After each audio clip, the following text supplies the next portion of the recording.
Welcome to MG9 news. Kurnool జిల్లా కోసిగి మండలంలో కన్నుల పండగ శ్రీ మారెమ్మ దేవర మహోత్సవం మండల పరిధిలోని అగస్తనూరు గ్రామంలో నూతనంగా నిర్మించిన శ్రీ మారెమ్మ దేవాలయం సందర్భంగా బుధవారం దేవర మహోత్సవం గ్రామస్తులు ఘనంగా నిర్వహించారు. బుధవారం గ్రామం అంతటా ప్రజలు కుంభోత్సవం నిర్వహించారు. మారెమ్మ దేవికి ప్రత్యేక పూజలు చేసి మొక్కులు తీర్చుకున్నారు. జన చైతన్య యూత్ ఆధ్వర్యంలో కబడ్డీ, వాలీబాల్ మండల స్థాయి టోర్నమెంట్ ఏర్పాటు చేశారు.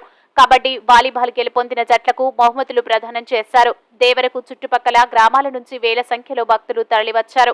ఈ కార్యక్రమంలో ఎలాంటి అవాంఛనీయ సంఘటనలు జరగకుండా సిఐ ఎరిషావలి నేతృత్వంలో కోసిగి ఎస్ఐ సతీష్ కుమార్ ఆధ్వర్యంలో పోలీసులు గట్టి బందోబస్తు నిర్వహించారు. జన చైతన్య యూత్ సభ్యులు నాగరాజ్, అంజన్ రెడ్డి, మల్లికార్జున, బాబురెడ్డి తదితరులు పాల్గొన్నారు.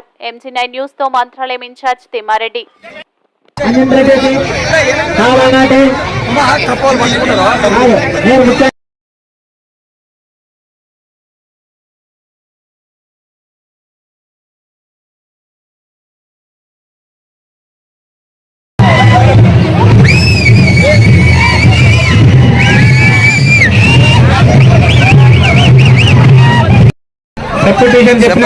చెప్పారు. ఓకే ఓకే తమ్ముడు తమ్ముడు తమ్ముడు వెనక్కి జరగాలి. సూపర్ సూపర్ మా సూపర్ సూపర్.